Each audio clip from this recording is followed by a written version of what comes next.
Hello viewers, I Dr. SBK Lal welcome you all in this YouTube channel.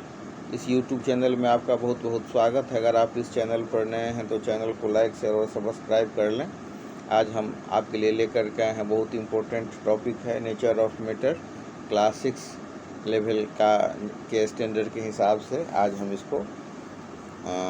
पर video बना रहे हैं। आप शुरू से अंत तक वीडियो को देखें, आपको नेचर ऑफ मैटर से रिलेटेड बहुत सारी जानकारी मिलेगी। कोई भी जो पदार्थ है उसका अलग अलग हम अध्ययन करें, हर एक पदार्थ का ये संभव नहीं है, तो उसको ग्रुप में बांट करके हम अध्ययन करते हैं। We classify the matter into groups and then study the general property of each group. अब इसके बाद हम जानते हैं कि क्लासिफिकेशन क्या होता है। तो क्लासिफिकेशन जो होता है, a grouping of materials having similar properties is known as classification. तो इसको आप 2-3 बार दोहराइए तो इससे ये याद हो जाए। तो बहुत ही छोटा सा डिफिनेशन है ये, grouping of materials having similar properties is known as classification. अब इसके बाद हम चर्चा करते हैं मैटर का कि what is matter. All the things that we see around us are made up of matter. और मैटर का जो परिभाषित किया गया है, matter is something which has mass and which occupies space. पदार्थ वो है जो कि जिसमें कुछ द्रव्यमान होता है और जो जगह को घेरता है। अब इसको हम क्लासीफाई कितने भाग में करते हैं, in solid, liquid and gases. The matter can be classified broadly into 3 groups on the basis of its physical state, that is solid, liquid और gaseous। तो फिजिकल स्टेट के आधार पर पदार्थ को हम 3 भाग में बांट सकते हैं। ये क्या है, सॉलिड, लिक्विड और गैसेस। आइए अब हम समझते हैं कि सॉलिड, लिक्विड और गैस क्या होता है।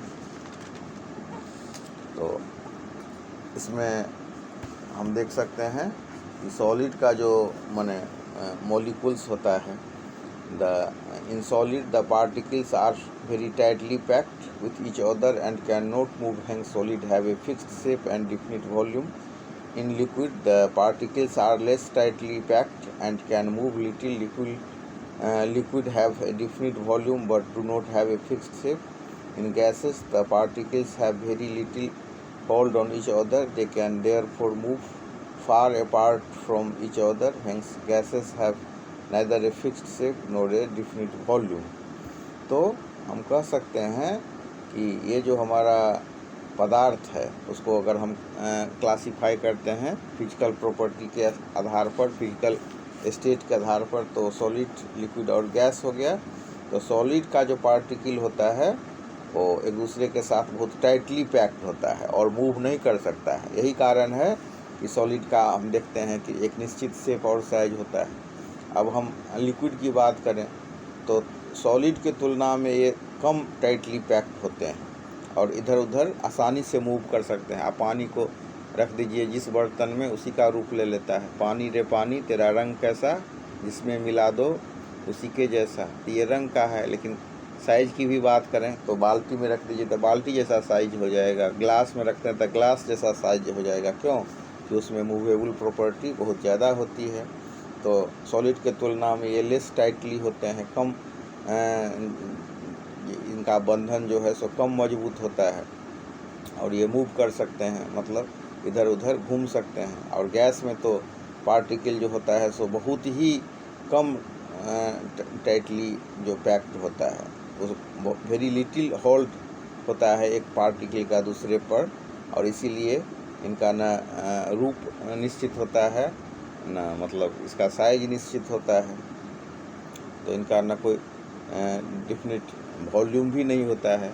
आप 1 लीटर गैस को एक पूरे कमरा में भर सकते हैं, या फिर कम दाब पर करें तो एक जो आपका एक बड़ा सा शीशी है उसमें भी पैक कर सकते हैं, या उससे भी छोटे बर्तन में उसको पैक कर सकते हैं। तो इसका ना वॉल्यूम फिक्स होता है ना शेप फिक्स होता है। वही हम देख सकते हैं कि अगर मतलब लिक्विड की बात करें तो उसका वॉल्यूम डिफिनिट होता है लेकिन शेप डिफिनिट नहीं होता है। अब हम चर्चा करते हैं प्रॉपर्टीज ऑफ मैटर का। तो जब हम इसका स्टडी करते हैं तो कुछ कॉमन प्रॉपर्टीज है, वो है अपीयरेंस और फील के आधार पर। Materials are known to differ from one another in terms of their appearance अब अपीयरेंस में क्या होगा कि वो स्ट्रेस होगा, इलस्ट्रस होगा या डल होगा, या फिर मतलब उसको छूने में वो स्मूथ होगा या रफ होगा। इस आधार पर हम उसको कैटेगराइज करते हैं। अब एक दूसरा गुण है ट्रांसपेरेंसी। ट्रांसपेरेंसी क्या होता है? तो ट्रांसपेरेंसी होता है the property of a material to allow light to pass through it, it is called transparency. प्रकाश को जब कोई वस्तु अपने से होकर के गुजरने देता है तो ये गुण उसका ट्रांसपेरेंसी कहलाता है। तो कुछ पदार्थ ट्रांसपेरेंट होते हैं और कुछ बिल्कुल ही ओपेक होते हैं। ओपेक का अर्थ होता है जिससे होकर के प्रकाश नहीं गुजरे। जैसे हम ग्लास को देखते हैं तो ग्लास एक ट्रांसपेरेंट मटेरियल है, और वहीं पर हम देखते हैं प्लास्टिक शीट, ब्लैक बोर्ड, तो ये सब क्या है? तो ये ओपेक है। ओपेक का मतलब जिससे होकर के प्रकाश नहीं गुजरे। अब इसको समझने के बाद हम एक चर्चा करते हैं कि फ्लोटिंग। तो मटेरियल का एक प्रॉपर्टी होता है कि material which are lighter than water generally float over it. जो पानी, जिसका घनत्व पानी के घनत्व से कम होगा वो पानी में तैर सकेगा। इसके बाद आता है डिफ्यूजन। डिफ्यूजन का अर्थ क्या होता है? मिलने की प्रवृत्ति। The property of mixing of particles of two materials on their own is called diffusion. अब ये डिफ्यूजन सॉलिड और सॉलिड के बीच भी हो सकता है, और गैस गैस के बीच हो सकता है, सॉलिड और गैस के बीच भी हो सकता है। जैसे शीशा का प्लेट में अगर हम सोना की गोली रख दें साल 2 साल 4 साल, तो हम देखेंगे कि एक दूसरे में वो मिल भी सकता है। इसी हिसाब से अगर हम दो बर्तन में हम पानी को रखें, एक में रंगीन पानी हो और एक में सादा पानी हो, और उन दोनों को मिलने के लिए छोड़ दें तो एक दूसरे से मिल सकते हैं। यही हालत गैस का भी है। तो गैस का जो अणु है उसके बीच में भी डिफ्यूजन हो सकता है, सॉलिड के बीच में भी हो सकता है। तो इसको हम एक लाइन में अगर परिभाषित करें तो हम कह सकते हैं the property of mixing of particle of two materials on their own is called diffusion. अब इसके बाद है डिसोल्यूशन। डिसोल्यूशन का मतलब क्या होता है? जैसे हम पानी में चीनी को घुलाते हैं तो ये क्या कहलाता है? डिसोल्यूशन कहलाता है। When one substance mixes completely with another substance to give a clear solution, we say it has dissolved. The property by which a substance dissolves in another substance is called dilution.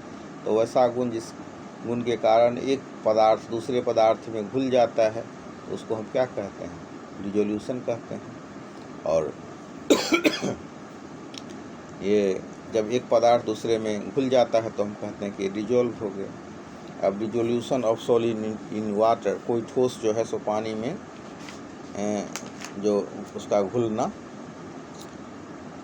तो अब solubility of saturated solution. अब मान लीजिए कि आप चीनी लीजिए और उसको पानी में घोलते जाइए, एक पॉइंट आएगा कि अब उसमें से और ज़्यादा वो नहीं घुल पाएगा, तो सैचुरेटेड सॉल्यूशन हो जाएगा। इसी को इसमें हमको समझना है। The maximum amount of a substance that can be dissolved in a given volume of water is called the solubility of that substance in water. पानी में किसी पदार्थ को हम घुलाते हैं तो मैक्सिमम अमाउंट जो सबस्टांस का होता है जिसको हम घुला रहे हैं या घुलाना चाह रहे हैं, तो मैक्सिमम जो अमाउंट ऑफ सबस्टांस होता है जो कि पानी में घुल सकता है दिए गए मतलब आयतन में, तो वही उसका कहलाता है कि उसका सॉल्युबिलिटी कहलाता है। तो कितना amount, fix amount of water में कितना घुलेगा। जैसे मतलब 1 लीटर पानी दिया गया है तो 1 लीटर में कितना सबस्टांस घुलेगा, तो ये उसका सॉल्युबिलिटी कहलाएगा। अब एक स्थिति आती है the solution obtained in the above activity. हम इसके लिए एक्टिविटी सब करते हैं, पानी में घुलाते हैं चीनी को और देखते हैं कि एक पॉइंट आता है कि जब वो नहीं घुल पाता है तो अब इसका मतलब वो जो सॉल्यूशन है वो सैचुरेटेड हो गया। तो इसी को माने ये एक्टिविटी आपको करने के लिए दिया जाएगा, घुलाने के लिए दिया जाएगा पानी में जो सबस्टांस है उसको। तो the solution obtained in the above activity can not dissolve more sugar. अब हम पानी में चीनी को घुला रहे हैं, एक स्थिति आएगी कि अब ज़्यादा शुगर उसमें बिल्कुल ही नहीं घुल पाएगा। तो such a solution which cannot dissolve more amount of a given substance at a given temperature is called saturated solution. अब जो गिवन टेम्परेचर पर अब इससे ज़्यादा नहीं घुल सकता है तो सेचूरेटेड, इसका मतलब वो सॉल्यूशन है वो सेचूरेटेड हो गया है।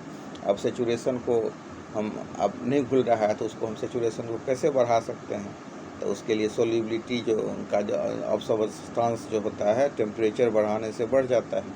तो मान लीजिए कि हम चाशनी बनाते हैं, अब पानी में हम इसको नहीं घोल सकते हैं चीनी को, तो क्या करते हैं, अगर हम उसको आग पर चढ़ा दें तो उसको हम ज़्यादा घोल सकते हैं। यही इसी को हम कहते हैं कि बाई इंक्रीजिंग टेम्परेचर, और you may say that on increasing the temperature, that is on heating a solution, the solubility of a substance generally increases। तो सबस्टांस का जो सोलिबिलिटी है वो इंक्रीज करेगा।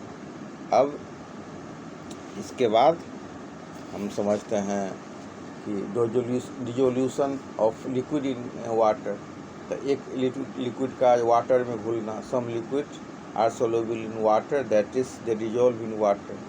इसके बाद है dissolution of gases in water, कुछ गैस घुल सकते हैं वाटर में, जैसे some gases dissolve in water. For example soda water is prepared by dissolving carbon dioxide gas in water. तो हम देख सकते हैं कि सोडा वाटर जो तैयार ही किया जाता है कार्बन डाइऑक्साइड को पानी में घुला करके। तो इस तरह से हम एक उदाहरण है dissolution of gases in water का। तो ये जो चैप्टर है इसमें हम डिफ्यूजन, डिजोल्यूशन और जो मैन मेड और सिंथेटिक मटेरियल है, material, natural materials, opaque material, solubility, saturated solution और ट्रांसपेरेंसी, इन सारे चीज़ों का हमने अध्ययन किया। और ये आप डिफिनेशन को पूरा सा देख लीजिए, इसको समझ लीजिए, और उम्मीद कर रहा हूँ कि इसको पूरा वीडियो को देखने के बाद इसको समझने में आपको मदद मिलेगी। वीडियो को पूरा देखने के लिए धन्यवाद।